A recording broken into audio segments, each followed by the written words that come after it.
Sou Pedro Falsetti do 2B1 e eu vou explicar o que é o epitélio de revestimento e o epitélio glandular. Bom, o epitélio de revestimento ele vai revestir as superfícies dos órgãos, sejam elas externas ou internas. E ele vai ter a função de proteção e de percepção de estímulos.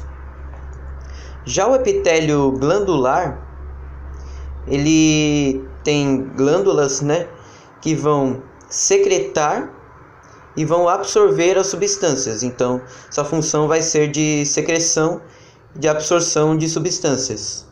Bom, então agora eu vou falar da classificação dos tecidos de acordo com o seu número de camadas e quanto ao seu formato.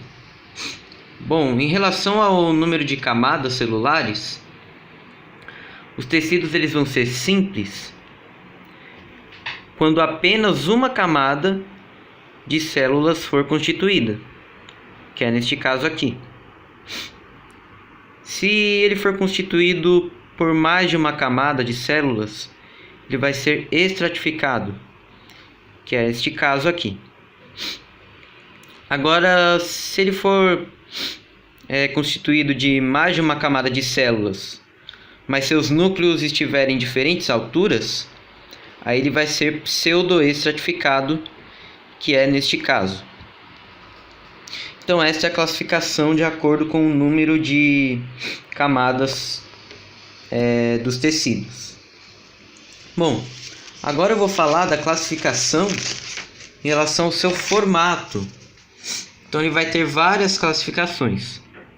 Bom, o epitélio simples pavimentoso, que é este daqui, ele é formado por células achatadas e a função dele vai ser absorver substâncias localizadas em órgãos que não necessitam de proteção mecânica. E ele vai revestir os alvéolos pulmonares e os vasos sanguíneos. Bom, o epitélio estratificado pavimentoso, que é este daqui, ele é apropriado para proteção contra injúrias mecânicas e desidratação, já que ele é formado por sucessivas camadas celulares. E ele vai revestir a pele, a faringe, o esôfago e as mucosas oral. Esses tecidos eles são revestidos por esse epitélio. Bom, o epitélio cúbico simples, que é este daqui, ele vai apresentar células em forma de cubo. E sua função é aumentar a área de contato e a capacidade absortiva. E também ele vai aumentar a absorção de substâncias da urina. E ele vai revestir externamente os ovários e também os ductos de glândulas. Bom, o epitélio simples prismático, que é este daqui, ele vai apresentar células alongadas em forma de coluna e sua função é proteger, lubrificar, absorver e secretar substâncias. E elas vão revestir o estômago e os intestinos. Nós temos também o epitélio estratificado prismático, que é este daqui, e ele tem as células superficiais alongadas e colunares, e sua função é revestir e proteger superfícies. Ele vai revestir a uretra e ductos coletores, ductos excretores das glândulas salivares. Bom, o epitélio simples pseudoestratificado, que é este daqui, tem células alongadas com núcleos em diferentes posições. E sua função é aglutinar partículas e vai também deslocar o muco aglutinado e vai expulsá-lo, que é uma função importante nas vias respiratórias.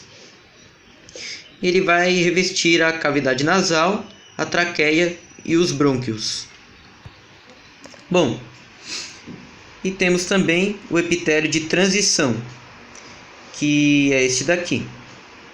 Ele é um tecido flexível e as células elas podem mudar sua forma de acordo com a condição do órgão que está sendo revestido. Esse tecido ele vai revestir a bexiga urinária e este órgão vai modificar seu formato dependendo da pressão que a urina exercer nele. Eu vou falar sobre como os epitélios se classificam quanto ao espaço entre as células e a quantidade de substância nas células. Os seres humanos, assim como os outros animais, são formados por 4 grupos básicos de tecidos: o epitelial, o conjuntivo, o muscular e o nervoso. O tecido epitelial, também chamado de epitélio, é constituído por células justapostas com pouca quantidade de substância extracelular.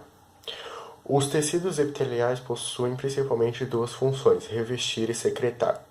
Os epitélios de revestimento formam uma cobertura nas superfícies e nas cavidades do corpo que impede a perda excessiva de água e a entrada de organismos patogênicos. Além disso, eles também permitem a troca de substâncias e a absorção de nutrientes, entre várias outras funções. Já os tecidos epiteliais com função de secreção são chamados de glandulares e exercem importantes papéis no nosso organismo, tais como controle da temperatura e controle do crescimento e desenvolvimento. E aqui nós temos as imagens sobre o tecido epitelial e aqui estão as células e o espaço entre elas. Também vou falar sobre o que é uma glândula exócrina e endócrina.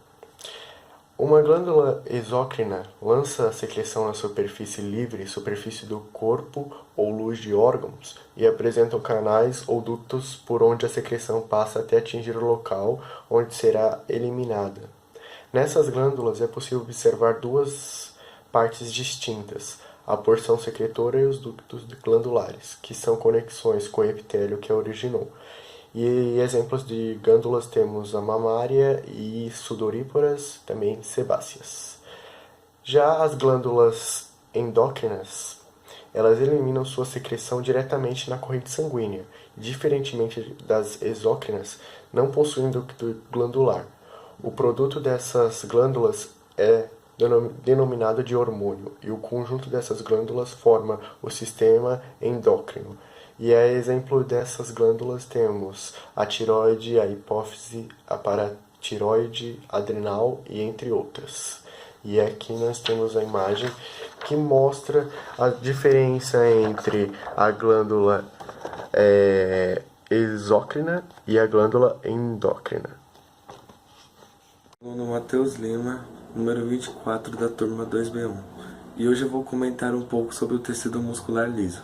Bom, o tecido muscular liso, também chamado de tecido muscular não estriado ou tecido muscular visceral, é constituído por células mononucleadas e alongadas.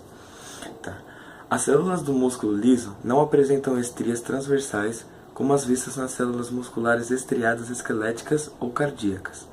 A ausência dessas estrias ocorre porque o filamento de actina e miosina não se organizam seguindo o mesmo padrão apresentado nas outras células musculares. E também, o músculo liso, assim como o músculo estriado cardíaco, apresenta movimentos involuntários. Podemos ver como é composto o tecido muscular liso. Bom, ele é composto internamente por um núcleo e por uma fibra muscular fusiforme. Um pouco sobre o que é um tecido conjuntivo. Bom, tecido conjuntivo é um tecido de conexão composto de grande quantidade de matriz extracelular, celular e fibras, e suas principais funções são fornecer sustentação e preencher espaços entre os tecidos, além de nutri-los. Bom, existem alguns tipos especiais de tecido conjuntivo, que cada um com sua função específica. Isso varia principalmente de acordo com a composição da matriz e do tipo de células presentes. Bom, agora os tipos de tecido conjuntivo. A classificação dos diferentes tipos conjuntivos pode ser feita de acordo com o material e do tipo de células que compõem. Bom, temos o tecido conjuntivo frouxo, tecido conjuntivo denso, tecido conjuntivo ósseo e o tecido conjuntivo sanguíneo e o tecido conjuntivo cartilaginoso. Bom, e suas funções Cada tipo de tecido conjuntivo possui tipos específicos de células e sua matriz extracelular contém diferentes moléculas e fibras que determinam sua função. Tá, ele preenche o espaço entre os diferentes tecidos e estruturas, ele participa da nutrição das células, ele atua na defesa do organismo através de suas células e ele produz células sanguíneas na medula óssea. Bom, aqui podemos ver como é composto um tecido conjuntivo na parte interna. Bom, temos o osso no canto esquerdo, o tendão abaixo, em cima temos o perimício, temos também os vasos sanguíneos, o endomício, a fibra muscular, que é a célula, o feixe, e na parte também inferior nós temos também o endomício e o epimício. Fala galera, meu nome é Cleiton, eu sou do 2B1, sou número 7.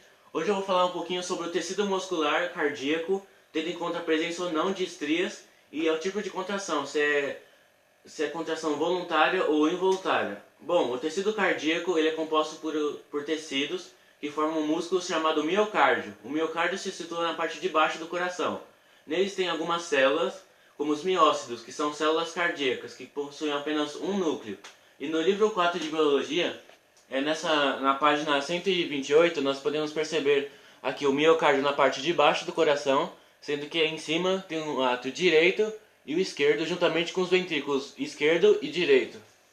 Vou falar um pouco sobre o tecido muscular cardíaco e a presença de estrias nele e o tipo de contração que ele tem. Bom, o tecido estriado cardíaco é um tipo de tecido muscular que forma uma camada do coração, uma camada de músculos do coração, que é conhecida como miocárdio, que fica na parte de baixo do coração. Nele estão presentes os miócitos, que são células cardíacas com um núcleo. Aqui no livro 4 de Biologia nós podemos ver que o miocárdio na parte inferior do coração e alguns átrios e ventrículos, como direito e esquerdo.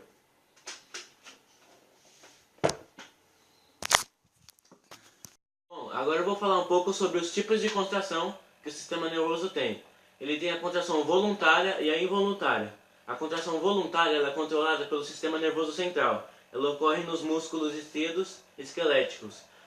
Um exemplo disso está na página do livro 4 também, na página 211, quando você se queima no ferro de passar roupa, imediatamente o seu músculo contrai. Isso é controlado pelo sistema nervoso central, que manda uma informação para que você retire o seu dedo porque está causando algum tipo de dano ao seu dedo. E o sistema nervoso ele manda essa informação para que você retire o braço. E esse é um exemplo de um movimento, tipo de contração voluntária. E uma contração involuntária ela é controlada pelo sistema nervoso autônomo ou neonegativo. Ela não depende da sua vontade. Um exemplo disso é o peristaltismo, que ocorre no tubo digestório, ou então a condução de sangue pelas artérias. Isso ocorre independente da vontade do indivíduo. O tecido muscular esquelético constitui a maior parte do corpo dos vertebrados, popularmente chamado de carne.